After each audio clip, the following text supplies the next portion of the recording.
I'm sorry, Andrew Weissman, but if I recall correctly, in 2018, you were one of the people who helped write the Mueller report, and you all botched the hell out of that. And never in my wildest dreams would I have thought we would be here. I thought we were better as a country. Oh, yeah. Like all these sites that have been around for creating videos and all that, like text stock videos, they're done. But that's why Canva was one of the first to get into doing AI. What is up, everybody? It's Dr. Vibe here, host and producer of the award-winning Dr. Vibe Show, the home of Epic Conversations, and I'm the host of Epic Conversations 2020, Best Podcast News Award winner, 2018 Innovation Award winner given out by the Canadian Ethnic Media Association. I also co-host and co-produce the only online show in the world for dads and fathers that's sponsored by Dove Men Plus Care. And being part of that team since 2020, we've reached out directly and indirectly to over 400,000 dads, fathers, and male caregivers around the world. And as always, I like to say you're blessed, highly favored, a magnet for miracles, and a solution for someone's problem. We are broadcasting live on August 3rd, the first Saturday in August in 2024. And we here in Toronto, we are still going through a very hot, hazy, humid, at least for the last week or so. It's been hot, hazy, and humid. But what am I hearing more than anything else? Back to school. Now in Canada, where it's not back to school till September, but I know in the US, it's either starting the next few weeks or by the end of this month, it's back to school. So let's enjoy summer as much as we can. Can we? Yes, let's do that. Now let's enjoy these two wonderful ladies. Aisha K. Staggers, Laura LaLa Key. What is going on, ladies? Busy week. Very. You said about school starting. That's always been regional, though, in the United States. Okay. Because, like, here in New England, well, now they start at the last week of August. But prior to that, we didn't go back to school until after Labor Day. Yeah. Well, that's still up here where I am. Lala? I'm 37 years old. I have no idea what I knew you were going to say South that. always went back earlier than we did. Because my wow. cousins, when they were living down there, they would always start back earlier. But I think a lot of it has to do with the fact that our school buildings are very, very old. They're not being renovated. They don't have the AC, HVAC to properly filter. Like, they were closing schools throughout Arizona, Nevada, Colorado area because the temperatures were just so hot back in May. And so that's also part of the problem, is that our school buildings are just so antiquated. The majority of the schools in the United States are over 50 years old. Yeah, and you know what I think about it too? When I see schools that a lot of them don't have air conditioning. No. Like, I'm going, oh my goodness. Like, no, and you got to remember, schools that were built 50 years ago, climate was very different 50 years ago. So there's not that, they aren't doing that kind of renovation. And those renovations cost money. And where are they going to get the money from? Congress doesn't want to give them the money. And they largely raise their money from local taxes. And if you live in a district where, the income from local taxes is very low, then you're not going to have the funding. For example, I'm from a large metropolitan city in one of the smallest states in the country, but the other side of it is that the majority of the property that is owned by Yale, which makes it non-taxable. It's tax-free. So they're not generating that kind of revenue to revamp all these schools. And, they just did a whole, in the early 2000s, for the first 10 years, they renovated just about every school in the city. But now all those schools are 20 years old and need updates themselves. So it's a vicious cycle. Wow. As we do our appetizer, anyone watching the Olympics? Yes.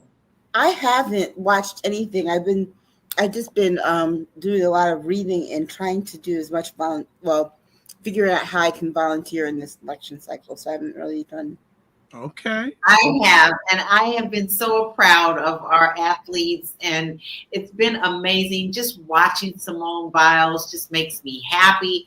I'm really excited about gymnastics just because it was something that I used to watch with my mom all the time. So every time they do that, I feel, I lost my mom when I was 21. So I make sure that I watch that every time that it's on, and I'm just so proud of our team. Is doing well. Sha'Carri Richardson finished second in the 100 meters, did not win, even though her two main Jamaican competitors were not in the race. One of them, one of them did dropped out of the semifinals, and there's some controversy why that happened. And then another one of her competitors said she wasn't going to be in the Olympics because she injured her Achilles tendon, I think, about a month or two ago. So everyone thought, this is Sha'Carri. She's got it all. She doesn't, and she lost. So I'm surprised. But you know what, though? Is it really a loss? I mean, a loss is not meddling at all. Yeah, but Sha'Carri, well, she's toned it down now, but she had such a hype train, right? She did. But you know what? I think you have to sometimes at that point. I mean, you do. There is a fine line to being conceited, and there's a fine line to being, pumping yourself up. I don't see her as being conceited. I see her as really pushing forward and just, like she has to hype herself up that way. She is fantastic. Yeah, and I agree because they said the same thing about Simone Biles. It seems that the conversation is always that it's the Black athletes that they say these things about, not anyone else. But when Michael Phelps is out there talking about he's the best swimmer in history, no one said anything about it. Even when he was getting high, no one said anything about it, right? But you got this women's basketball team out here. Instead of saying how great Asia Wilson is and some of these other women, they're talking about how come Caitlin Clark didn't make the Olympic team. She didn't, okay? And I'm sorry, with all those daggone turnovers that she has every game, she doesn't deserve to make the team. And so the fact that people are hyping up people are like, oh, well, she's cocky, she's arrogant. Name me a sports figure, specifically a male sports figure, who is not. Mm-hmm. When you can tell me that, then we'll have this conversation about how women, specifically Black women, should behave in sports.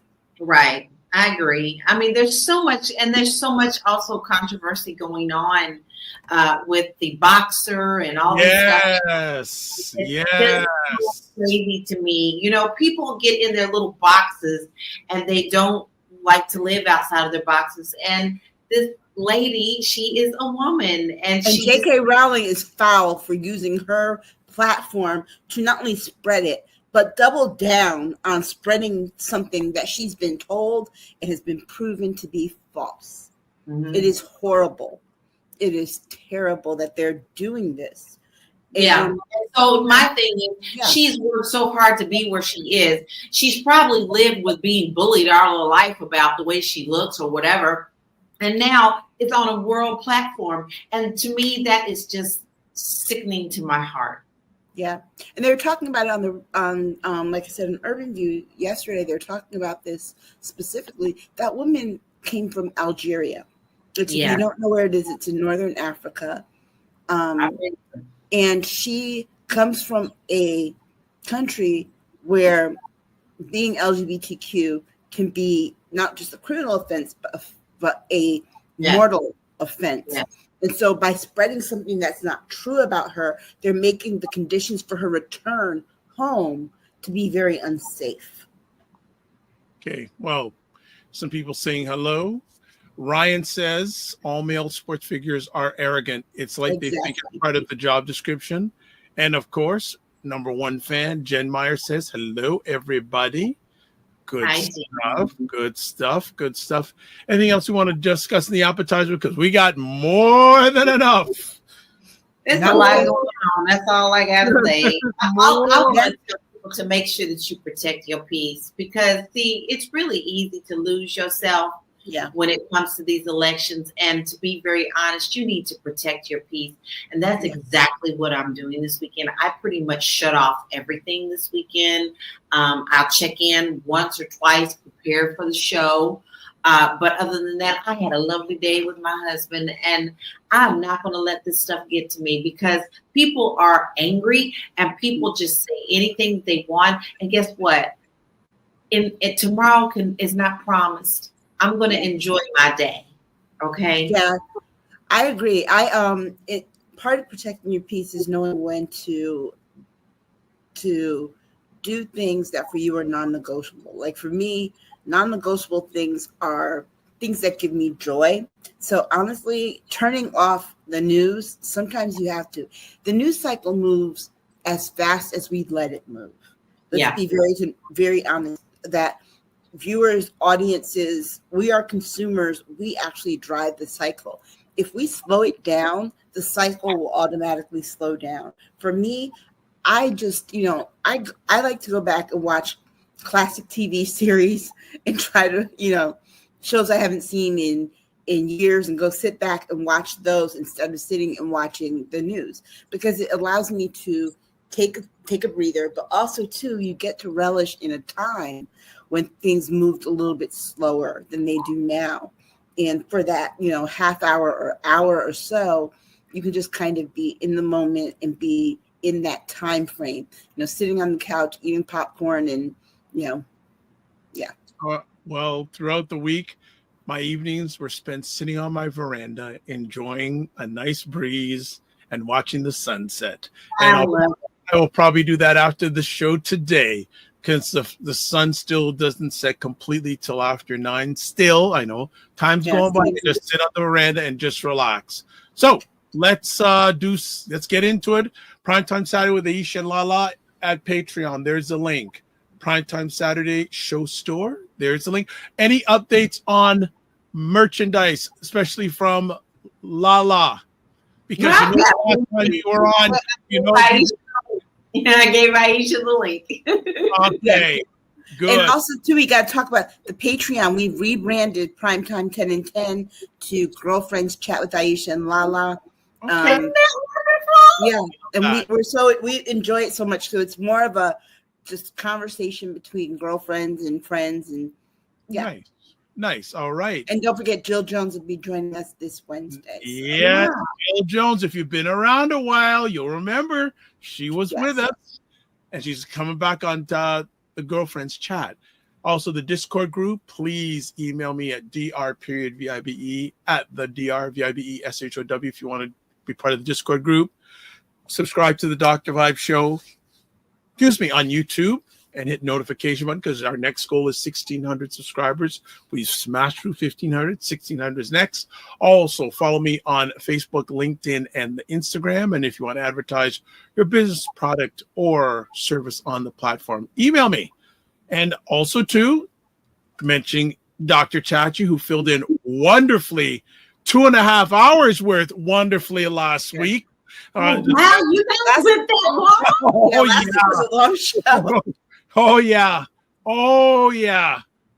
And we had some trolls, too. Look at Lala's face. Ooh. Wow. Yeah, and we could have went longer, but Dr. Tachi, the driving force behind Indie Suit Media TV, where replays of this conversation and others that I'm part of are rebroadcast. Again, 6 months in, 15,000, almost up to 16,000 subscribers. And I'm also a member of the advisory board. So check out this content and other independent content creators' content on that platform. All right, family, let's talk about it. 45 at the National Association of Black Journalists Conference. What? Let's spanked. Well, some people, go ahead. I'm a former member of NABJ. I didn't like how this whole setup happened because, in my research on how this conversation became to be, was that, first of all, he turned them down twice. Mm-hmm. He turned them down twice. And he only accepted after Kamala was the nominee. And the thought, because you have to remember, he thinks like a 6-year-old. And Yeah. he doesn't have any thinking that has nuance or, context. It's just like, oh, well, there's now a Black candidate running against me. She's going to take my Black votes. So I have to go to this Black venue I don't really want to go, and just show Black people that I'm here. And then they invited her. The reason that she didn't show up on the date that they gave her was because Sheila Jackson Lee died and she was giving the eulogy. That was why she didn't show up, not because she didn't want to be in that space. She said there's a scheduling conflict. I'm due to give this eulogy. And I'm sorry, honestly, you would think that they would have been less incensed at the fact that here she is called to eulogize one of the great Black leaders that many of them covered in the first place. But they were angry, and I think that's why they went to Trump a third time. And now, once they got him, it started almost an hour late. And the reason it started an hour late was they said, oh, there were sound technical difficulties, et cetera, et cetera. That's what Trump's people were. NABJ did a horrible job. Say that, which was wrong in the first place. When he jumps to something quick like that, it's a lie. But see, NABJ was horrible for waiting almost a week before they came out and said, no, actually the problem was that his people wanted to give us questions to ask him.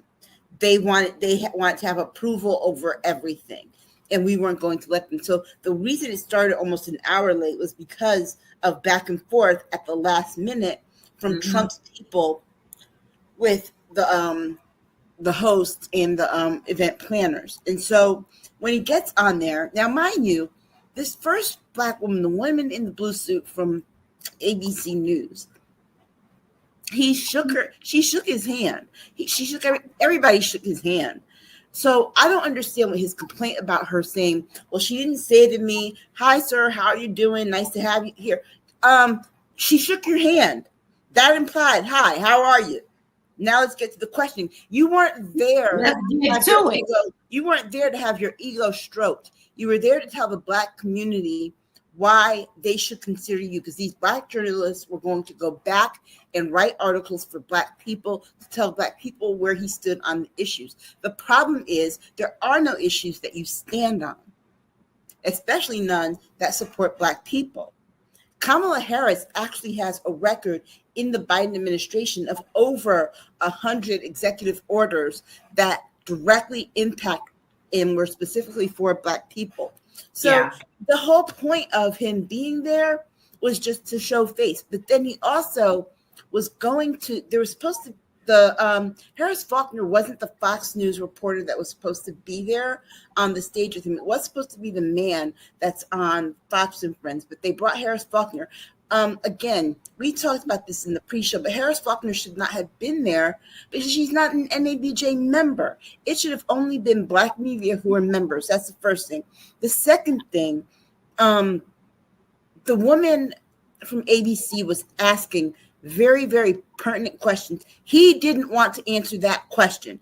That's what it was. That first question, why should Black voters vote for you? Yeah. And when he doesn't have an answer for anything, because here's the thing, the man touts himself as the best president for Black people since Abraham Lincoln, but he can't name one thing that he's done. He said that he saved Black colleges, but he can't say one thing that he's done. As a matter of fact, that bill that he says that was his was actually written by Kamala Harris and some other people. So the thing is that he can't stand on business because he has no business on which to stand. And the problem for the problem that we have as journalists is, do we platform this crap or not? And on one hand, I see white journalists who say, well, no, we need to be reminded of what Trump does and what he looks like and how mean and nasty he can be. You do that on your forum. As far as I'm concerned, why do we got to do it on ours? Why are you asking Black people to endure this this trauma-inducing experience so that you all can see this man differently. That to me is wrong, and I think that there were a lot of things that he said that were blasphemous. But here's the point: when does he never not say anything that's blasphemous? Everything that comes out of his mouth is blasphemous, boisterous. It's big, it's brash, because he's trying to hide a very little mind. So the talk is big, but he's low and small on the thinking part of it. And I just think that the National Association of Black Journalists got played. I'm glad I did not renew my membership this year. They played right into his hands. They did. And I think the how it came was ridiculous. And I applaud the woman who's the member of the board who stepped down and was like, I'm out of here because this is ridiculous. I just think it was a circus. We knew that his true character always shines through. He never has hidden his true character. He cannot handle the tough questions. This is why he always wants to demand things that he wants. He wants Fox News. He wants this reporter. He doesn't want to be fact checked. He doesn't want to be. Then you're just nothing but an empty mouthpiece spewing hate. You didn't come there with the right intentions. You have no right intentions for our community, none at all. And you are just showing the that you are. And I'm not mad at how these ladies came out and just reamed him for the questions that needed to be asked. And of course, he didn't answer them. And you can see that his passive aggressiveness was so very clear.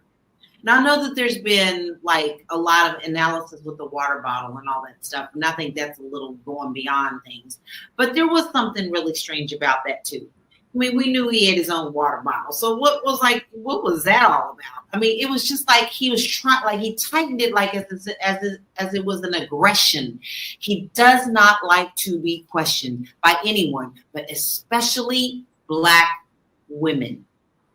And it showed. Yeah. And the other part of it too, though, with this that we have to say and say it boldly.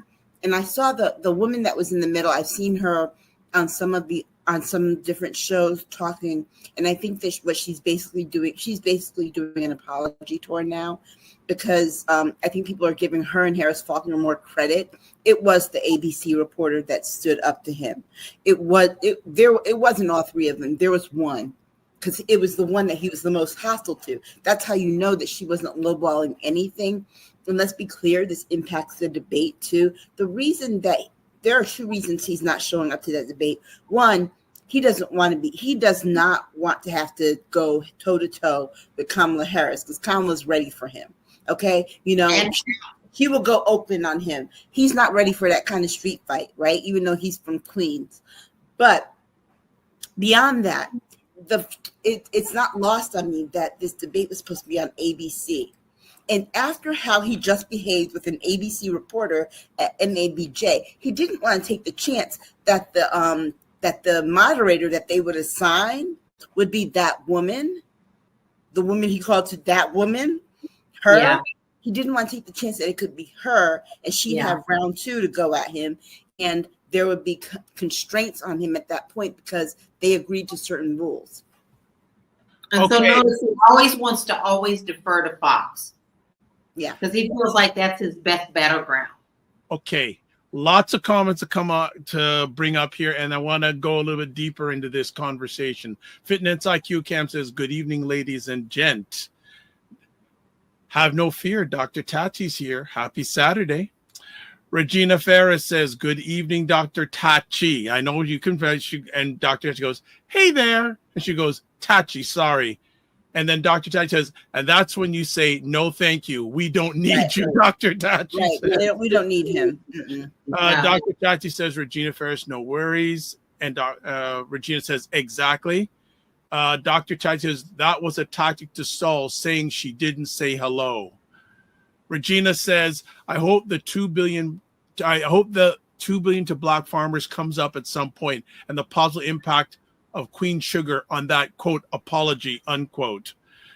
Regina goes, 45 is a waste of air. He has done nothing, will do nothing, has never done anything except be racist and hostile. Dr. Tachi says, I agree to Regina's comment. Dr. Tachi says, his presence at NABJ was unnecessary. I knew there was a reason I didn't join. She says, join. Regina goes, I deliberately trolled Fox site after that interview to screw with MAGA commentators. It felt good. She then says, he used much of the same behavior pattern at the first debate. Lied, blank stared, and refused to answer questions. Regina says 45 insulted ABC right out of the gate as an excuse to drop out of the ABC debate. He did. And you know, here's the other part of it too, right? Is that he thought that with Harris Faulkner there, she would get to ask him all the questions. Yeah. And she would get to ask favorable questions. The problem is that he just thought that he could come, and this goes back to his thinking about black people and thinking that black people were not very smart, right? Is that he thought that he could just ramble out a few talking points and keywords and phrases that he normally does, and that would be enough. Because this is what happens when you have someone who only talks in sound bites. They can't analyze anything. They can't give a coded response, a full interpretable response. And it's funny to me too, because at his event today, he's talking about how Kamala Harris can't speak without speaking. She can't speak well. She can't speak. She struggles. She can't speak without a teleprompter and has to give, And I'm like, okay, so basically all you did was substitute Joe Biden with Kamala Harris, because that is the exact same thing you were saying about him. But when you speak without a teleprompter, you descend into this cycle of craziness and word salads that, words that don't make any sense. It's like you just strung a bunch of words together. He talked when he said the thing about black jobs, and they asked him, what is a black job? It was like, we'll get to that. We want to talk about that in a few moments. It was like, I never had to answer a question. I never had to answer for it. I could just say. Here's the thing: he never listens to the questions. He doesn't give what they're asking him. He just repeats the same thing. I've been the best president for black people. And since Abraham Lincoln, and that's all that he says. He hasn't shown a record. He hasn't shown any proof. He hasn't shown anything at all to back up what he's saying. He's just spitting rhetoric over and over. We all can say it. Every time he comes on, we all can say it because it's a puppet. We know exactly what he's going to say and how he's going to say it, because he doesn't have anything really good at all to say about himself other than he wants to be president so that he can be dictator, and he doesn't give a shit about anybody else. Well, here's the other part too. I think the only book he ever read in his life is this book called The Art of Subliminal Seduction or something like that. But we had to read it when I was in college in advertising class. It was written in like the 70s. It basically tells you all the things that he does. Like if you repeat something at least 3 times, 6 is preferable. But if you repeat something at least 3 times, people will then remember it. Yeah. And all those things that he does literally come from that book. I think that's like the only book he's ever read. All right, we got some more comments as always. And Dr. Chachi say, for NABJ leadership to sit by and allow a black woman journalist to be denigrated. Regina says something. They needed Will Smith on the panel. Did they? I don't know why. Regina said, Dr. Chachi says, Regina to serve out some healthy slaps. Okay. And Regina goes, So Regina and Dr. Chachi got their own thing going on tonight. Good stuff. April says he didn't want to fact check, but blaming it on audio. Yeah. This should still done it. Okay. Whatever. They should have still done it. And they did do fact checking in partnership with PolitiFact, but PolitiFact was fact checking on Twitter. And Right. that's the problem. There was no stream, like there's no Chiron at the bottom streaming the things. But that's also because, remember, this was a live event. It wasn't aired anywhere really. It was Live at a stream. venue, and so I think that that's why I think the other two reporters were useless. They should have had someone there to fact check. What But then let's also talk about this. It has to be mentioned that Musk is throttling anything that doesn't look good for Trump. Okay. All right. So I just want to reach out and say, welcome, Kay. I know who Kay is. Good to have you. And let us never forget, he tried to smear all Black people with his lie. The event started late because Black people were not prepared. 45 was late, she says. And the part of it is that he said that to the journalist from ABC. We started late because it wasn't their fault. It was your fault. You did not want to agree to being fact checked. You did not want to agree to them asking their own questions that you did not know beforehand. Period. All right. You got to remember, when he goes on Fox, they don't just give him soft questions. He gets the questions beforehand so he can practice answers. All right. Regina says, The Art of Subliminal Yeah, Seduction. that's the one. We read that in journalism school in 1978. And I read it 20 years later. So Okay. like less than 20 years later. So yeah. Dr. That's Chad the one. says, this actually shows that NABJ leadership is only interested in clout. This has put a significant strain on the organization. Regina Fair says the audience should have done more than moan at his BS. Boo. All right. Honestly, they should have walked out. These are journalists, a lot of them who have been disrespected by him. I think that they should have walked out. But the other side of it too is that they also need to be there to bear witness, so that when people did say, did this happen, they can say, yes, I was there in the room. Ladies, do you want to go through 5 moments that from him going off the rails or not? Oh, sure. Okay. We can. I'm trying to think if it's going to make any difference, because it's his greatest hits.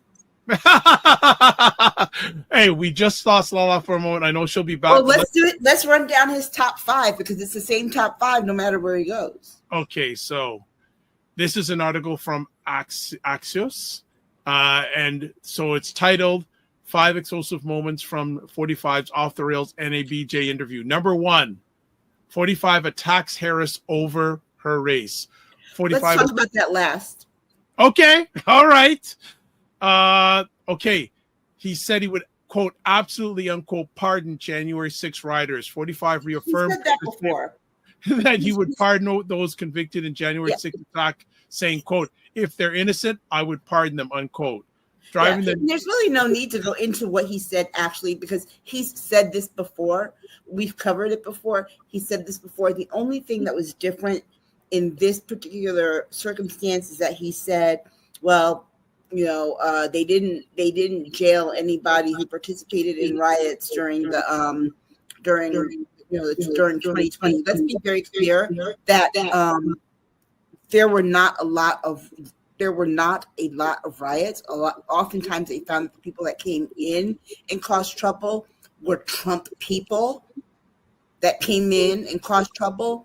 But also too, they did arrest people. He said no one died on January 6th. Doesn't he hustle on that one woman, Ashley Babbitt, all the time? She died on that day. And then also too, he's brought in this recent riot that happened in DC. But you know, that had absolutely nothing to do with this. Those people were already protesting. It was peaceful, and they got into this row with police.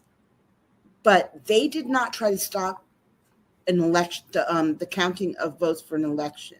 They did not try to stop the natural order of business. They were not, and let's be very clear. Remember how quickly the police got to those people. And think about how long it took. January 6th rioters had to disperse on their own. The police ended that incident that happened recently. So it's just nonsense on that part. on that one. So we've got LaLa back. Yeah, he's saying, this article says what he's saying. Asked about the videos from that day that depict officers who responded to the attack being beaten and dragged down the stairs of the Capitol. 45 said, quote, "They shot a young lady in the face who was protesting," unquote, referring to the deadly shooting of Ashley Babbitt. 45 then falsely claimed that, quote, "no one died," unquote, right after referencing Babbitt's shooting. Right, which I just said, yeah. He also echoed a conspiracy theory about the Capitol attack, saying officers were, quote, "ushering," unquote, rioters into the building. Okay. All right. Next, another one. 45 downplays VP importance in the wake of Vance criticism. Again, he basically said that he chose to be in. Yeah, I'm sorry. I'm just basically he just said that well, JD Vance isn't that important. Dude, that's the person that if you eat one too many hamburgers, your arteries will clog up and you roll over and die, is supposed to take over. You know, so that is something that you will be judged on, because guess who was judged on their VP pick? John McCain. Yeah. John McCain lost as big as he lost in part because of his VP pick. No one felt comfortable letting that woman be second in line. But not only that, within his own party, the racism is rampant. They do not want this man in there because he is married to a non-white woman. And another thing, the fact that he can't protect or even defend as a husband his wife the way that he reacts. Well, she's a good mother. You know, that's pretty disgusting. And so for us women, we think that that's absolutely ridiculous. But for the racists in the party, the true MAGA of the party, they're not going to accept Vance because of his wife. Yeah. I mean, that's the bottom line. I mean, that's why he also has to downplay it. And he's also downplaying it. He was also downplaying it then at that moment because he wasn't clear who Kamala was choosing. You got to remember her choices. All of her choices were like years better than what he chose. And the last reason I'll say why he downplayed the importance of JD Vance, and we talked about this last week with Dr. Tachi, was that JD Vance was not his first pick. JD Vance was the pick of Carlson Tucker and Don Jr., and it's turned out to be a bit of an embarrassment for Trump because now people are laughing at him and calling him weird. They started by calling JD Vance weird, and now the weird moniker is sticking to Trump. And if there's anything that he hates, and he said it himself, the thing that he hates the most is to be laughed at. And when people were making the memes about JD Vance and the couches, people were laughing at Trump. But I'm curious to know why those people pushed Vance. Out of all the picks, why on earth did those people demand that Vance be the pick? Because on policy issues, the Project 2025 policy issues, he was in sync with the Heritage Foundation. Well, we see how that's turning out. Remember, as much as they keep trying to downplay Project 2025, it's still their platform. It's still their platform. Okay. And JD Vance would unapologetically push it, and so that's why. So just in regards to some comments here from the article, VP importance, he contended after 45 contended after, quote, 2 or 3 days, unquote, the excitement over a running mate dies down, and it's all about, quote, all about the presidential pick. He doubled down, reiterating the choice makes, quote, no difference, unquote. He said he thinks JD Vance is, quote, outstanding, unquote, but added, quote, you're voting for me, unquote. Yes, allies of the former president hoped the Rust Belt native would bolster the former president's support in key swing states. Next up, he gives little detail on police immunity proposal. I think we chatted about this last week, but he went in on this saying, you know, the former president said the officer who killed Sonia Massey, an unarmed 36-year-old woman who was fatally shot in her home in Illinois after calling 911 earlier in July, quote, might not, unquote, receive immunity when asked about his campaign proposal to give police officers immunity from prosecution. He said, I don't think, quote, let me just say, I quote, don't think we should spend a whole lot of time on this particular one, because the bottom line, this Axios pointed out that this is one of the big things that came out. It was big, but on the other hand, it wasn't, because one, he had no idea who Sonia Massey was. No, he did not. What happened to her. He just heard the word immunity, period, and knows that he's getting immunity for certain things, and that the Supreme Court did that. He has no knowledge about what police immunity is either. And for them, so you got to remember, when they said those words, police immunity, he doesn't know what that phrase means any more than he knew what DEI meant. And so we don't even really need to spend a whole lot of time on that, because the bottom line is that he answered a question he did not understand. Let's continue on in this article. He said they do say 45 did not get any concrete outline of how the proposal would work. 45 lost previous election in 2020 against President Biden, months after historic anti-racism protest sprung up upon the Mississippi police killing of George Floyd. When asked about the details of his pledge, he said, quote, "There's a big difference between being a bad person and making an innocent mistake. But if somebody made an innocent mistake, I would want to help that person," unquote. And then he said sometimes, quote, "very bad decisions," unquote, "are made, but not from a, quote, evil standpoint," unquote. So another thing he said, good old black jobs. I'm tired of him. Well, guess what? I love the fact that Simone Biles said she loved her black job. Yeah, we got good clapbacks for that. I'm sorry, that's exactly what that is, Dr. And then he doubled down on it again, and I'm glad someone asked him what was a black job, but again, that's why he was further insulted by this woman, because he was like, I'm just supposed to be allowed to say black jobs, and you move on to something else, but you're not supposed to ask me what I mean by that. And the fact that she asked him, he was like, the look on his face, I don't have an answer for this. So he said, it's a black job that anybody works. It's a job that anybody works. Well, then you mean just a job. Right. Well, he did say, when asked that question during the NABJ, says, quote, "A black job is anyone that has a job," unquote. He said, a quote, job. Because remember, he said anyone. He didn't say anyone black. He said anyone. So basically, so white people have black jobs? Is that what you're saying? Because that's the other part that was a disappointment to me, was that no one followed up on that question. Once he said that, real journalists, really good journalists, stop and go, wait a second. So you're saying anybody that has a black job. So are you saying that white people have black jobs?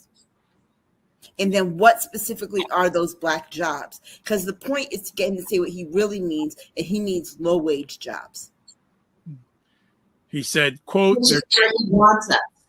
he said, quote, "They're taking employment away from black people," unquote. He basically claimed of migrants. The other side, Biden slammed 45 over the comment earlier this month, saying to a crowd at an NAACP event, "Folks, I know what a black job is. It's vice president of the United States." Right. So that's a little bit of a breakdown of that event. But that particular one about the quote, see, that's one. I love Axios, but sometimes they get things wrong. The order that they should put that last part about the black jobs in was wrong, because at first he said they're coming over and they're taking jobs from black people. Then he made the black jobs comment. That's why it was so stark. But going back to I said let's go back to that first thing about trying to about the race of Kamala Harris. I have said this on Discord. I've said it to Lala, and I'll say it to anyone who listens. He got the idea to do that from Nikki Haley. That was a Nikki Haley manufacturing point, because all she had to do was think about the very thing that people say about her in politics that pissed her off more than anything. Because Trump is not that smart, and neither are the people around him that smart about race and nuances of race to craft anything other than, oh, we'll just throw DEI at her, like Right. throw woke at them, CRT. No, they don't know how different groups react and interact about race. And so that came from two people. He asked a Black person, and I promise you it was Tim Scott. He asked another Black person. He asked an Indian person, and I promise you that was Nikki Haley. And then they made it clear, because that's not something that he came up on his own. No. And the part about her, it's like it's bizarre that this man is older, way older than I am, and has no concept of how mixed heritages work in this country. Yeah, exactly. And have worked. You wait a second. You are how old, and you don't know in this country that your own people define anybody they see as with brown skin as Black? Come on. You were marking your application, your apartment applications with a C for color. So if you knew to call them colored, you obviously knew some other things. Not only that, your father was at a KKK rally. I'm sure he told you all this stuff, because you got to remember, miscegenation is one of the founding principles of the KKK. Their fear of miscegenation and canceling out the white race. So this is why I don't take him at face value for this. This is why I think that it was a Nikki Haley thing, because if anybody's going to not show their Indian heritage, we're going to know it's Nikki Haley. But also, too, he didn't want to be fact-checked, because he wanted to be able to say that and no one come back at him. She went to Howard. She's an AKA, whatever. But also, too, they didn't do it at the moment because they probably didn't have the information. But also, too, in her book, she talks about her mother raising her and her sister as Black children, because she knew the world would see them as Black children. Whoa. So it's a pointless thing on his part to say that, oh, she turned Black. No. And also, too, we, by the way, took and ran with. Have y'all seen the Twitter threads about the day that you discovered she was Black? Yeah, I mean, this is also the that thing where it really makes me think that that white people who think like him honestly believe that when we come home, we take off our color, and we're just either clear people or white people when we come home, but we decide, we make the choice every morning to go out in brown skin like it's a costume. Because guess what? When they do blackface, it is a costume, right? Yeah. And they take it off, and so they're like, oh, then they must do this. No, we don't just turn anything and turn it off. I mean, and here's the other thing: if we're going to talk about people turning different colors, Trump was white and turned orange. Period. That's an easy low ball that anybody can throw at him. But beyond that, I think that this conversation over her race is not going to catch fire, because again, Trump does not know things. Trump is still living like it's 1985, and he's as popular as he was then and likable, and that he even looks the same way that he did then. But he doesn't realize that, no, here we are in the year of 2024, the majority of children under 21 are at least one color, minority color, or are mixed.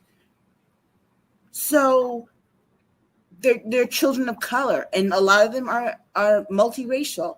So this doesn't bother them. You got to remember, those 18 to 21 year olds in that group, they vote. Yeah. They vote. All right. before we go to a break, we have a pile of comments to catch up on. So let's get through them before break time. First of all, Doctor says to Regina says they should have turned their backs on him at the NABJ event. And Regina goes, ooh, that's an interesting solution. The narcissist would have foamed at the mouth. But he almost did, because remember he said something, I can't remember what it was, but there was something that he said and they laughed at him. Yeah. And he just looked up like, yeah. He doesn't know how to handle that. All right. Yeah. Dr. Tati says to Regina, yes, this way they are still in the room and it is the ultimate disrespect. Regina says it would also symbolize unity in the black voting bloc against him. Be gone, traitor. April Watson goes, I want Roland Martin to go off on him in an interview. That's not going to happen. He's not going to. It'll never happen. He'll never do an interview with Roland Martin. Believe it or not, Roland Martin was in the front row of that event. And many times he said, you're lying. You're lying. And NABJ staff said, you got to keep quiet. You can't go on like that. So they almost throw him out. Yes. Regina goes, can 45 still drop Vance? McCain sank like a stone after he picked Palin. He can still drop him, but he won't. The thing of it is that he doesn't like to admit being wrong. Wrong. No. Okay. So there we Dropping go. JD Vance would be an admission that he made the wrong choice. Regina says he claimed not to know much about Sonia Massey, which is despicable, frankly. Despicable. But here's the thing though. Why would we expect him to? Yeah. I don't think it's so much that it's despicable. I think it's right on brand for him because guess what? This man doesn't know things. Well, he knows nothing. And I don't think his base would want him to really acknowledge that. So, well, as it is, they're already probably raising money for the guy that shot her for his defense, just like they did Kyle Rittenhouse and all these other people. Which who said he's not voting for Trump. Y'all heard that, right? Who? Kyle Rittenhouse came out and everybody was off at him because he said he's not voting for Trump. Whoa. Well, probably because he didn't get that job, that white job that he wanted. Exactly. Oh my! He said that we need a true leader or something like that, and he came out and said he is not voting for Trump. Okay, Dr. Chachi says, listen, they are asking for critical reasoning skills from a jackal. It's an impossible task. Right. Dr. Chachi says, in my opinion, those were not the journalists to have on stage. There are correspondents who are not used to constant barrage, say like a Joy Reid. Yeah. Next up, Regina says, now we all know that Biden checked out why Biden checked out to the first debate. He was probably thinking, not this lying fool again. Same stuff. Joy Reid said, yes, Reid would have held him accountable. Ryan says, 45 trying to attack physical appearance in general never made sense to me. Yeah. Dr. Chachi says, exactly. Dr. Chachi says he would have never admit making a bad choice. Exactly. And yes, Kay says Rittenhouse flip-flopped. I mean, they even tried to call him out on donating to her campaign, but he tried to make mincemeat of that too, and they really just stayed on that point. Like you said, like we said earlier, the one from ABC was fine. It was the other two who were useless. Yeah. Okay. And then Dr. Chai says, yes, Teron says, exactly, looking like a pile of yeast rolls. Oh, gosh. Dr. Tachi. And you say you don't talk about politics enough? You should. You should be on here as much as you can because we like me and my sisters, we say that somebody's baking bread in the middle. Oh, my. But I have one other question, though. Why wasn't there a black male journalist on there? I know you talk about it, but it just, to me, I think it was very specific because they were trying to give the appearance of what it would look like if he debated Kamala Harris. I'm not 100% comfortable not having a black male journalist on there because it makes it look like, where's the black male representation? It's like, but that's a whole other conversation. But no, remember they had one initially scheduled. Yeah, but could they find another one? But I don't think that was I don't think the purpose was for that representation. I think the purpose was specifically the dichotomy of how it would look, him going up against 3 Black women, because they know, here's the thing, he would try to schmooze a Black man, and then he would try, even if the Black man was holding him accountable, he would try to relate to him as men. People know that he has specific vitriol for Black women. And I think that was the reason behind, particularly Black female journalists. If you go back and you watch all of his tapes of his White House press briefings, when there were even Black male journalists, he showed them a kind of different respect that he did not show the Black female journalists. So I believe that was the decision that was made by NABJ. Okay. Regina goes, ouch, to Dr. Tachi's yeast. And April goes, y'all, how did the ear look? It looked fine.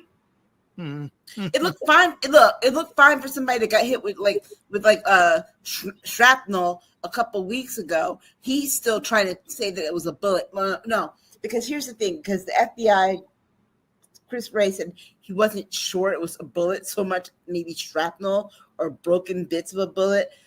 But what Trump tried to say was, no, it was a bullet. Shrapnel, broken bits of a bullet are still a bullet. I'm sorry. I think that the parents of the Newtown children would beg to differ. All right. Dr. Chachi says there should have been a Black male journalist. Yeah, I'm not for NABJ at this point. There are other organizations that are more my speed. Regina says, don't know. Looked like he went from a sanitary napkin to a Band-Aid. Not even a Band-Aid. Oh, boy. And then we have Fitness IQ Cam says, all right. So we've going to come to a little bit, right? Because I knew this would be fun first part of the conversation. So we're going to take a quick break. Only 30 seconds, family. But you know what? We got some new 30-second stuff to show you. So we'll be back in 30 seconds, and then we'll talk about Kamala Harris's agenda, because people say, what does she stand for? So let's be back in 30 seconds, and we'll continue the epic conversation on Primetime Saturday. Primetime Saturday with Aisha LaLa. Join Aisha K. Staggers and Laura LaLa Key as they cut through the chaos and make some sense of the nonsense in American news and politics. People are expecting Obama-level eloquence out of a man who's always talked like this. Sharp insights, bold opinions, and a touch of humor. It's the show that keeps you informed and entertained. There's no way that Trump is going to debate her. Don't miss Primetime Saturday with Aisha and LaLa. Tune in and stay ahead of the headlines. Told you it was quick. Did I peg it? Did I peg it? Hey, he is not going to debate her. He's scared. All right, so there we go. So quick little break. Let's continue on. Kamala Harris's platform. What is it? She's got a lot of things that she's talking about. One of the things that she wants to definitely do is continue with the loan forgiveness for students. She wants to expand the cutting of costs for prescription drugs. She also wants to cap unfair rent hikes. That's one of the things that I think that a lot of people, not just on the left, on the right, could get behind, especially if you are a parent of an adult child who lives at home because they can't afford to get an apartment on their own. She also wants to expand what they did with the unfair banking fees and the credit card fees. They want to be able to expand that.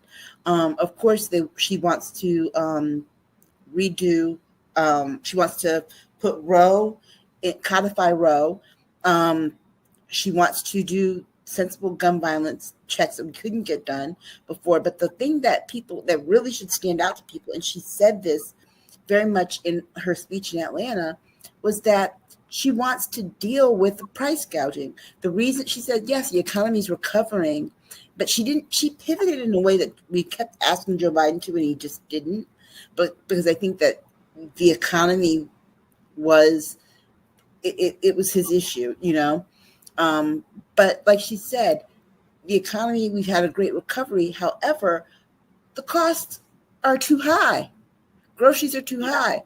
And so she wants to work at fixing the price gouging, not letting passing legislation that won't let these companies that charge us for goods and services to inflate the prices to the point that we can't afford them. Because, yes, I understand that when salaries grow up, we should go up. We should expect prices to go up a little bit, but not to the point that I don't even see my pay increase. I literally had a friend this week say she passed on orange juice for the first time because it was $8. This was not in California. This was one of those mid state areas, and she said, "I just refuse to pay $8 for orange juice. I can't do it." That's crazy. Right. And that literally is price gouging. And one of the other things too, she like she said, she will fix immigration, but we have to make it very clear and very known that they're going to try and paint her with this brush of immigration. Guess what? They already started. They called it a border czar. Exactly. That was a title that they came up with when Donald Trump said that he was going to. They came up with that in 2020. So this tells you how they recycle stuff, right? Or they go and they search. What did we call her back then that we can use now? But the crossings are down. And this is the other reason he doesn't want to bait her, because he can't slap her with the immigration thing, because the crossings are down. And she will ask him, we had the bill. Why did you tell them? Right. Not to support it. We had the bill. Why did you tell them not to support it? And also, too, that Kamala Harris is a prosecutor and she does better journalism than some of those women on that stage, is that she would have held onto that bone like a dog and not gave it up until he gave up the answer. Right. Exactly. Or at least a non-answer. And then to which she would have been like, okay, so I guess you don't have an answer for that. But yeah, I mean, that is, I think, where I think that's where he actually falters a bit, is because he does not have a platform. And so people are saying, well, we don't know what her platform is. No, it's not that you don't know what her platform is. She has a platform. You can go find it on her campaign website if you actually take the time to look. The problem is that because he has a platform, people are assuming that she doesn't. And that she can't possibly have a platform this quick. But you got to remember, she isn't just adopting Joe Biden's campaign. She's saying all of the things that people are saying. Her platform is what the people want. And people are being critical of that because they can't believe that people want these things. Hello? Yeah. For a long time. So she still backs Biden's a whole economic thing. She still supports Biden's investing in America agenda. And if you look at that, you'll see that includes like the infrastructure investment that we need so badly. In Louisville alone, there are bridges that are so bad right now. I'm scared to death to drive across them when I go home. She supports the Clean Energy Initiative. She also emphasizes the need for economic policies that support working families, such as child care support, tax credits for the lower income individuals. And she's advocated for the wealthy to pay higher taxes, aiming to create more of an economic landscape. She has platforms. People just don't want to hear that she has platforms. Mm-hmm. And don't forget, though, y'all, people don't understand. We've gone through the RNC. The RNC has done their thing. We haven't done ours yet. Ours comes this month, in the middle of this month. A lot of these questions that people are trying to throw out and act like she doesn't have will be answered at that time. It's our right to wait till that time for our candidate to say what she is standing on. Yeah. And the other part of it too is that people feel like, oh, this happened too quickly, so there's all style there, no substance. But the bottom line is that she is full of substance, because all you have to do is watch, because not only is she running a campaign, she's still being vice president. Hello. Did you not see her on the tarmac with President Biden as those hostages were coming home from Russia. Okay, Yeah, but nobody wants to talk about she was that. right there. Nobody wants to talk about it, but Joe Biden is talking about it. Joe Biden said that she was integral in helping with this partnership. Okay, so I also think too, what will be good is that Joe Biden will be speaking at the DNC, and he's going to be able to tell exactly what she did in his administration. That is what people need to just, sit on their behinds, have some popcorn and a Coke, and be patient. He's going to tell you everything that she's done and why she's a good candidate. And then Kamala Harris is going to tell you herself what she is going to do. She's been, and here's the thing. If you're not watching she says this on every platform, what she wants to do. She's brought it down to salient talking points that are very quick. I'm sorry if you don't, so now what people are trying to say is that, now you're trying to compare her platform to Project 2025 that's 900 pages.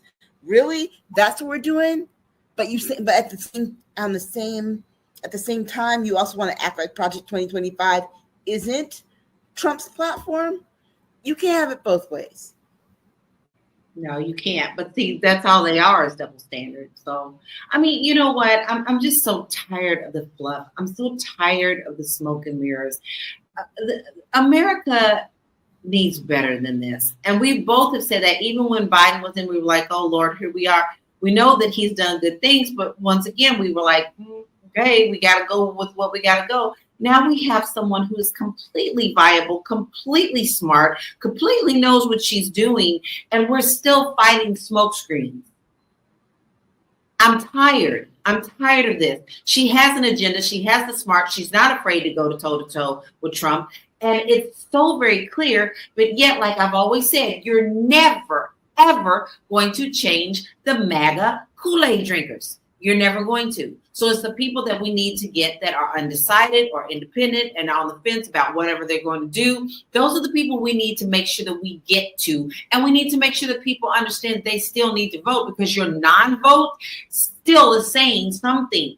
So it doesn't matter what we say about MAGA. It doesn't matter what Trump is saying, because he's not saying anything. Right. Nothing. He's repeating the same old script. So her platform is way beyond anything he's ever thought about, right, because he's only thought about him and how this status can serve him. Period. All right. So I'm just going to comments first. Fitness IQ Ken says, ooh, I like talking about the 30-second promo. Dr. Tati says, that's a great promo. Well, those two ladies make it happen. I just produce some stuff with a gentleman in the background. Regina says, I think the states are all in charge of the price gouging laws, but that needs to change. Regina also goes, her campaign is 2 weeks old. He's been running since he left office, still with no platform.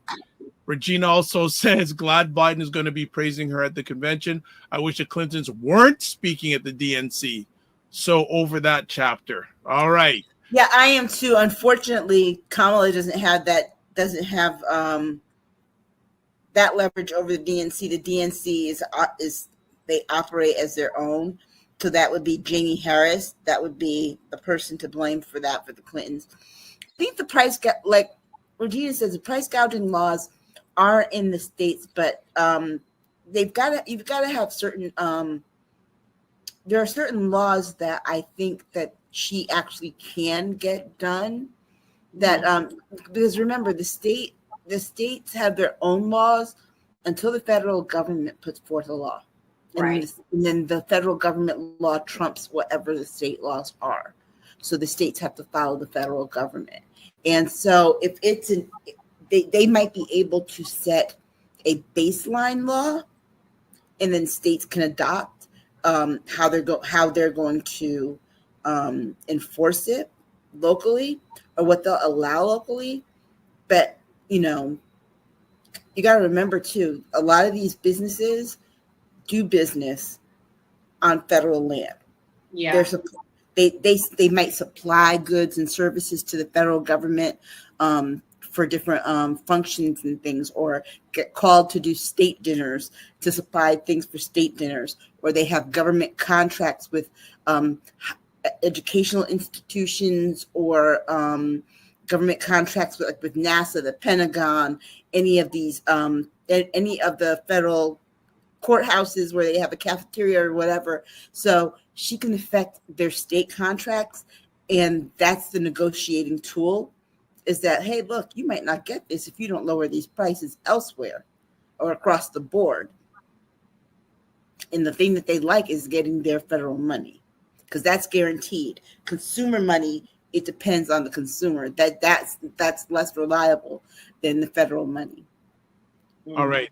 I'm going to also put up, there's an article here. Here's what a Harris presidency could look like. There's some different things, and basically saying the vice president's platform would likely be the same vein of that of President Joe Biden, whom she supported for years. But Harris expected to put her own stamp and style on matters ranging from abortion to economy to immigration. Also, she'll have to walk a fine line of taking credit for the administration's accomplishments while not being jointly blamed by its voters by its shortcomings. There's things here on abortion, economy. High prices are a top concern for many voters. I actually read that article in depth, preparing for this show. And it's why when I was talking earlier, I actually didn't reference it, because when you get down to it and you read it, it's what they speculate. Yeah. It's what CNN speculates will be her positions on things. Instead, I just went right to what Kamala Harris said herself. Those are her positions. Those are the things that she's going to stand on. And will she be able to stand on the Biden administration? Absolutely, because Joe Biden's going to make that happen. But in reading that article, I realized more and more I have even less respect for CNN as a news organization than I did 2 weeks ago. Okay. Regina has a question for you, Aisha. Aisha, is Harris going to put Biden's SCOTUS reform on her platform? I think that Joe Biden's actually going to try and get that done before he leaves. But he's pushing forward fast with this. He is. Yeah. I think he's going to try and get that done before he leaves. If not, he's going to set her up to the only thing that she needs is a vote in both chambers of the House with the majority. Okay. Regina says CNN blows. Oh, gosh. Oh, boy. Oh, boy. All right. Okay. Let's move to another conversation piece. Project 2025 update. What's going on with it? Yeah, ladies. Don't fall for the hype. They trying to make it look like that they are falling apart. They are not falling apart. They are still planning on implementing this thing. Don't lose your focus. They see that Trump doesn't want to try to distance himself from it, but they are still moving forward. Don't fall for the hype. Don't do it. And here's the thing. The guy that stepped down, he stepped down from doing doing active policy. Now, here's the thing. They haven't been doing any active policy right now because they're not in control. But basically, this guy stepped down because they don't have to write anything else. They don't have to publish anything else. And if you think that they're off it, they aren't, when the leader of the Heritage Foundation has J.D. Vance writing the foreword to his book about Project 2025. J.D. Vance, who is the Republican VP. So clearly he had to get permission for Donald Trump to do this, okay? So they are continuing in Project 2025. What does this mean, this director stepping down? It means that they're no longer doing the coming up with the policy. Now they're in the implementation. Right, they're in the implementation phase. Okay, which they've already started. I'm so sick of saying. I had 3 people tell me this week that, oh no, they'll never be able to implement this. BS. They already have implemented this stuff in Texas, Florida, Alabama, all those southern states. They've already started implementing this. Don't you dare think that they cannot. The whole role is the first 180 days. They've already that's all it is. That's all Project 2025 is, the first 180 days. That is the whole thrust of it. It's not going past there. And for example, there are blockades in the way. Like, for example, in Florida, the court said that the Stop Woke Act is permanently shelved. It's permanently done. Ron DeSantis cannot do it. And so this makes them angry, right? But it's just like Georgia taking away the federal funding for AP history. Those are things that they're trying to do. But anyone says to you, oh, they can't do this, they're not going to be able to do this, they did it already. In Project 2025, the foundation of this whole thing is to expand the powers of the executive branch. That is the overarching goal, to expand the powers of the executive branch. Well, what did Trump have in his executive orders each year of his presidency? And this is why I encourage you to go read his executive orders and sit side by side with Project 2025. That executive order, it's like probably 11 or 12 down, but it is very important. He had an executive order to expand the powers of the executive branch. Aisha and I have broken this down for you so easy. You must do your research. If you don't want to do all that research, then go back and watch the replay where we broke all of this down. I am so passionate about this daggone Project 2025 because this is beyond dangerous. This is beyond Danger Will Robinson danger. Y'all need to understand that they have this all planned out and it's done. They're just waiting for the right people to get in. And here's the thing too. If you want to know what Project 2025 looks like, and you don't want to read all 900 pages, go back and read his executive orders for the 4 years he was there. They're not very long. They're basically self-explainable when you read the name of the order. It doesn't go into detail, it just tells you what the order does.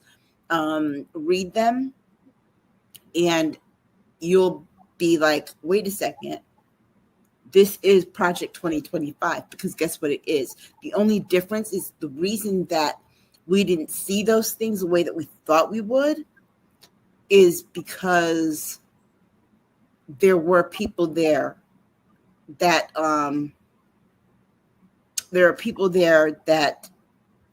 prevented him from being his worst self, right?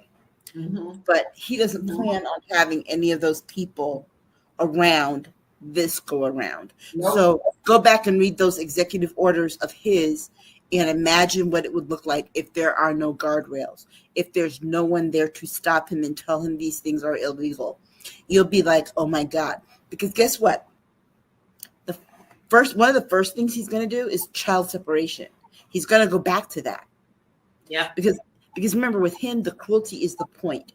So all of the mean-spirited things that he thought he was right on, those go back into place. The second thing he'll probably do on day one is tell the FBI to issue arrest warrants for all the people that he hates. Yeah. All the people that he thought did something to him, basically held him accountable for stuff that he did. But yeah, all those people. It's going to be Harris. It's going to be Biden. It's going to be Doug Emhoff. It's going to be Joe Biden. It's going to be Hunter Biden. It's going to be all the Biden grandchildren, whether the ones we know or not. It's going to be everyone who worked in the Biden administration. It's going to be Pete Buttigieg. It's going to be everybody. Nancy Pelosi. Nancy Pelosi. Then he's going to get to Congress. It's going to be Nancy Pelosi, Chuck Schumer. It's going to be every Democrat. Then it's going to be the Obamas, because God forbid, Barack Obama made people laugh at me. It's going to be Obama. It's going to be him and the kids and Michelle. And then he's going to go after, look, if Jimmy Carter survives that long, he might even have Jimmy Carter arrested. Okay? Which, by the way, his grandson said that he's trying to hold out so he can vote for Kamala. I love His grandson said Carter was really trying to hold out so he could vote for Kamala. Well, look, he held out. Look, he held out for Kissinger to die. So yeah, and he's 99, y'all. He's 99. Yeah, President Jimmy Carter. Dr. Chachi says they want us to lose focus.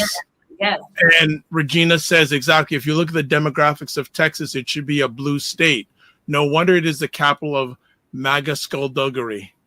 Oh yeah.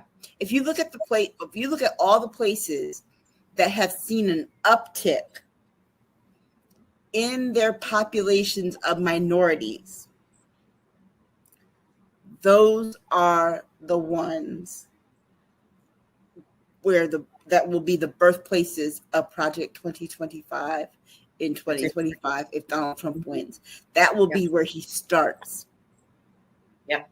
That will be where he starts. Because he wants to go to the places where he can inflict the most pain. Okay. Well, before we do our last conversation piece, we're going to go for another quick break, and then we're going to talk about the hostage release that happened at the end of this week. So hold it tight. We'll be back in 30 seconds. Primetime Saturday with Aisha LaLa. Join Aisha K. Staggers and Laura LaLa Key as they cut through the chaos and make some sense of the nonsense in American news and politics. But you still got to give him the respect that he has been doing this a long time. Sharp insights, bold opinions, and a touch of humor. It's the show that keeps you informed and entertained. Nobody's talking about that. Aisha, that's pretty powerful. Don't miss Primetime Saturday with Aisha and LaLa. Tune in and stay ahead of the headlines. All right, so family, what do you think about the promos we're dropping on you? We'd love to get your feedback. But yeah, dropping new promos, always keeping it fresh. All right, last conversation piece. 3 Americans who were freed in a prisoner swap deal with Russia, including Wall Street journalist Evan Gershkovich. I hope I got that right. Ed, not my heart if I didn't get it right. What impact will this have on the U.S. presidential election? Well, they're trying to suppress it, if you ask me. A lot of people are not talking about it, but this is a big thing, and this is a big deal. And I love how the media is picking and choosing things they want, and it clearly shows a lot of the media whose side they're on. On what gets reported, but I don't want to overshadow the hard work that went into this, and that these people are home. Yeah. You know, when Brittany Griner was brought home, everyone kept saying, particularly people on the right, well, why not? What about Paul Whelan? He forgot about Paul Whelan. He forgot. Apparently, he did not. And this has been going on. This negotiation has probably been going on for about a year. Okay. Yeah. And it involved not just us, but it involved us reaching out to our allies and saying, hey, we need your help on this, and we can help you on this. Let's do this big package together, because those were the ones that were just released back to the U.S., right? Yeah. That we know about. But there were others that went back to places like Germany and other places that were captured in Russia. So there's that. But the other thing, too, that pissed them off, especially on the right, is that Putin went along with it. Yeah. Aisha, listen, I need to pick your brain on that, sis. Because you're the one who told me about this yesterday, because I wasn't I stepped off. Wow. Yeah, because I told you why Putin did this. Because Putin's not dumb.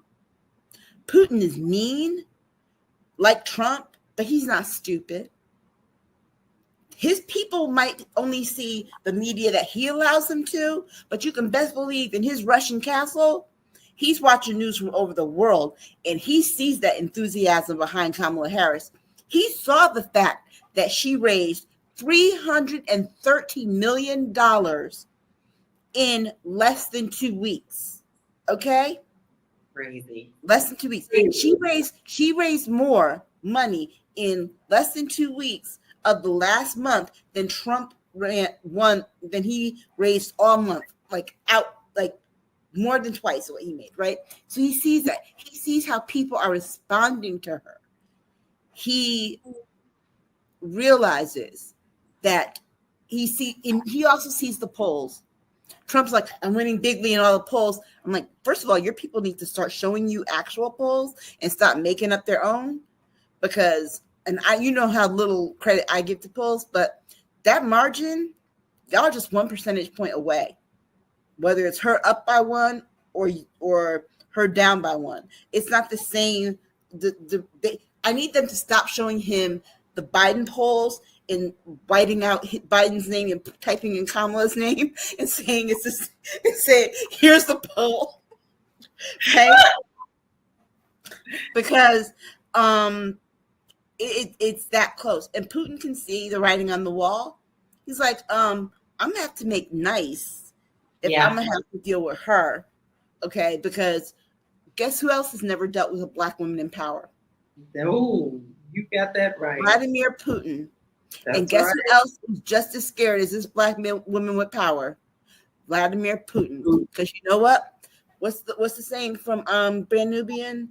Punks jumped up to get beat down. Basically. I love it. I'm just glad they're home. Anytime that we can get our people home is always a wonderful time to celebrate. Yeah, I think it's great. It's a good look for us. I'm happy for those people. It also shows too, hey, wait a second. This would never have been possible either if we didn't have NATO, because these are our NATO partners. But you know what I loved even more was Joe Biden's victory lap when he did his speech at the White House, and he was talking about this, right? And they said to him, well, you know, Donald Trump said that he could get probably home without having to give up anything. He's like, well, he didn't do it, did he? Right. There was that. And then I love the other one when they said, well, are you going to have a conversation with Putin? And he said, I don't need to talk to Putin. I don't need to talk to him. Like Joe Biden, look, Joe Biden is my favorite, is one of my favorite kinds of presidents. A lame duck president, because lame duck presidents, they don't care about anything. Okay, they don't care about anything. Not only that, but he's acting like I'm out of this in a few months. But it's kind of like he's that person at your job that's 6 months away from retiring. Yes. And everything rolls down the hill. So they say everything that they've been holding in for 30 years. I love it. That's providing. Yeah. All right. Dr. Tashi says this is fantastic news.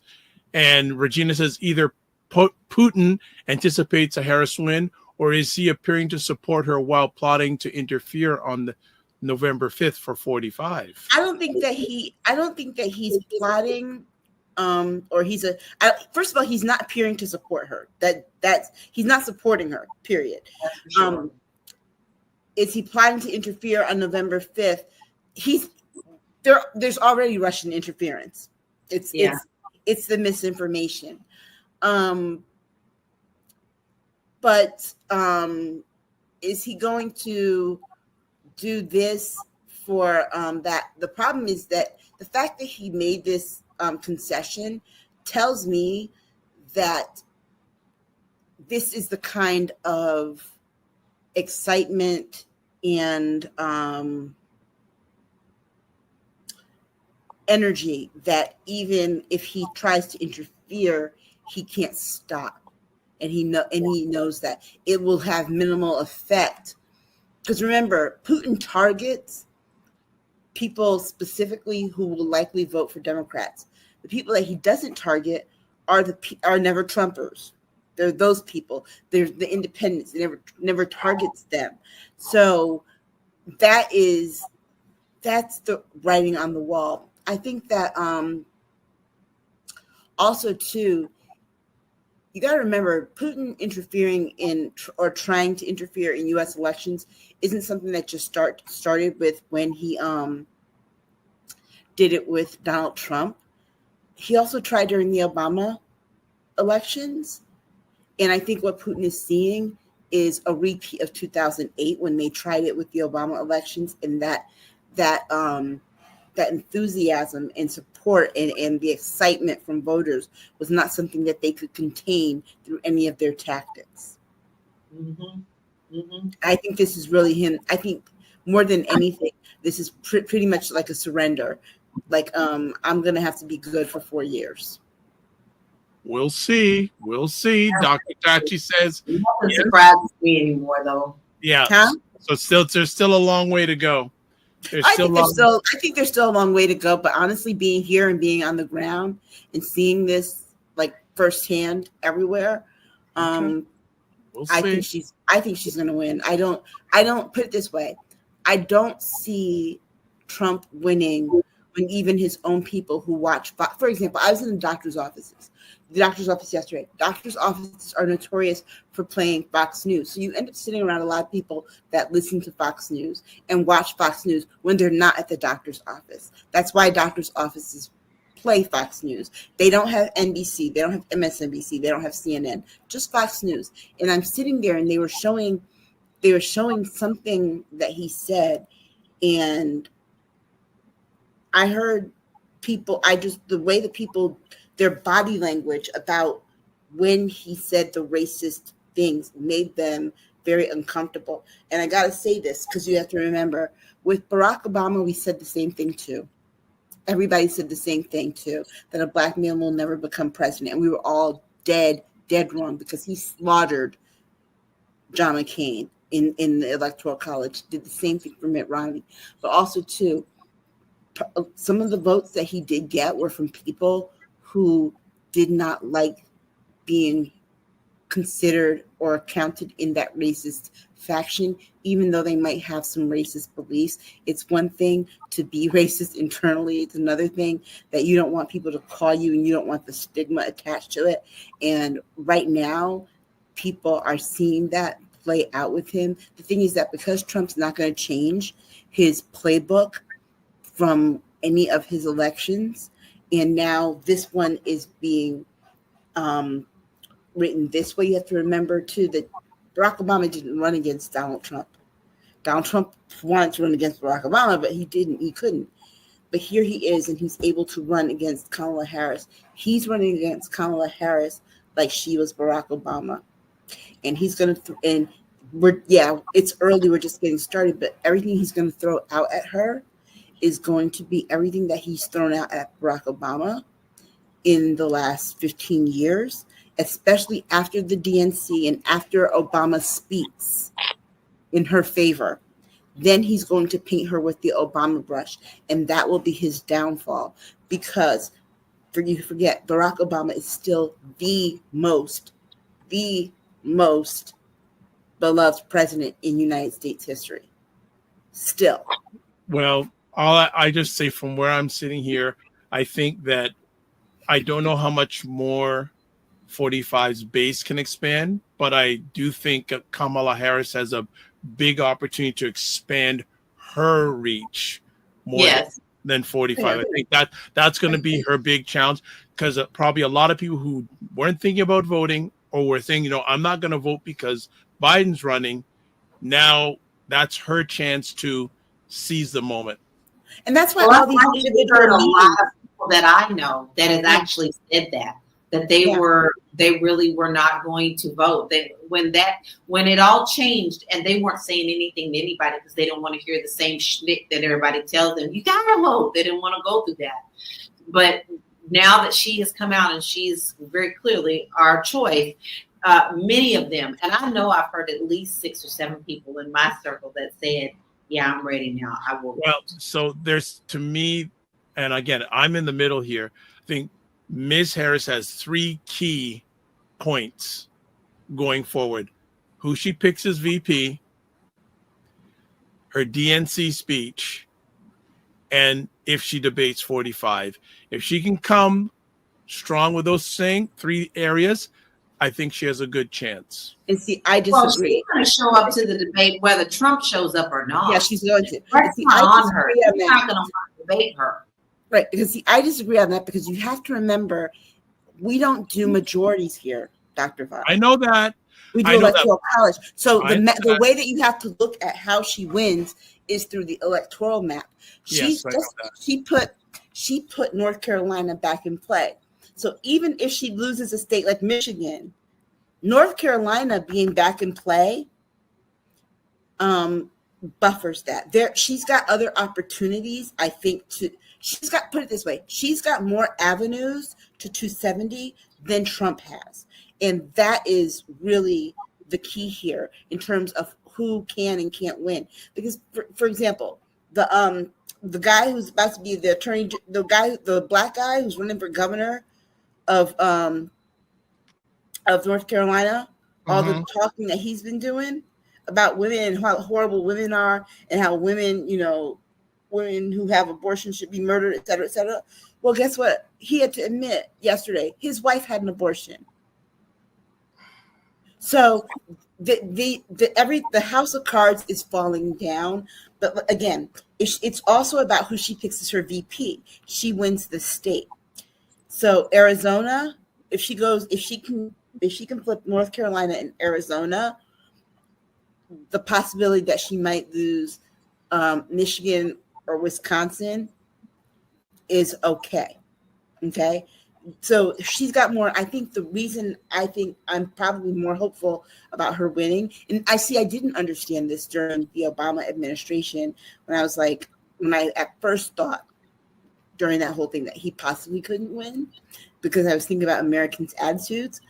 Americans' attitudes are one thing taken to effect, but that electoral college map and that math is a whole different thing. And I think that the more options that she has to get to 270 and the fewer that he has, put it this way, he only has one route there, and that's by winning all the swing states. So it's by winning Pennsylvania, Michigan, Wisconsin, and God, what was the other one? Nevada. Okay. But remember, Georgia was purple. And remember, Joe Biden won Georgia. So there are other routes I think that she has to go to win that he doesn't. So her possibility, her likelihood of winning, I think, is larger. All right. Last comment from the audience on this live conversation. Dr. Jack says the GOP's house is built on sand and fog, so it's about to fall. Look, all you have to wait for is I like the fact that she said on sand, because basically all you have to wait for is one wave. Okay. We talk about a blue wave. All you got to do is wait for one wave to come in and destroy the sandcastle. All right. We are done. Another epic conversation. Primetime Saturday with Aisha LaLa. As always, want to thank the ladies for showing up and showing strong. They always show up and they always show strong. So, LaLa, you make it easy. How do you do it? I put it all in one spot for y'all. But I want to ask y'all a favor this week. I, too, am also trying to grow my YouTube channel. So, in this link here, bit.ly/Laura Key Info. If you could please make sure that you go and show some love to my YouTube channel, I would greatly appreciate it. Thank you. Yes, subscribe and then hit the notification button. Aisha K. Staggers.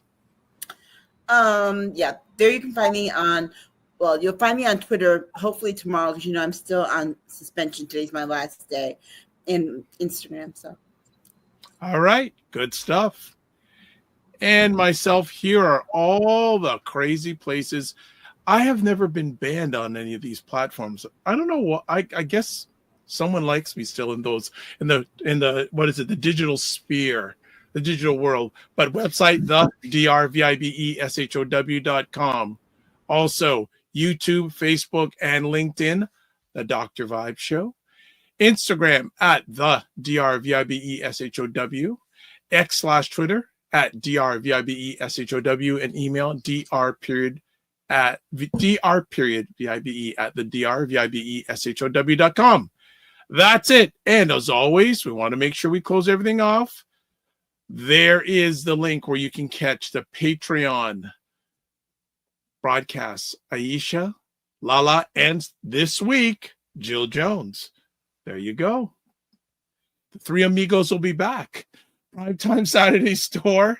There is the link there. Also, you want to join the Discord group? I highly recommend you join the Discord group, especially with what's going to happen in the next few months, American political wise. It's going to be fire like it always is. Subscribe to the Dr. Vibe Show on YouTube. Hit the notification button. Hit it, gets to 1,600. So Lala's first, then mine. And then like the Dr. Vibe Show on Facebook, LinkedIn, and Instagram. And then finally, if you want to advertise your business, product, or service on any of the platforms I'm a part of, DR period, VIBE at the DR, VIBESHOW.com.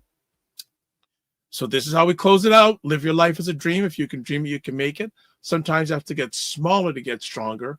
Block assumptions, then aim bigger, aim better, aim higher, aim wider. Love, faith, and respect. Don't just manage your time, manage your energy, and keep fighting. God bless. Peace well. Keep the faith. Walk good. And we'll chat soon.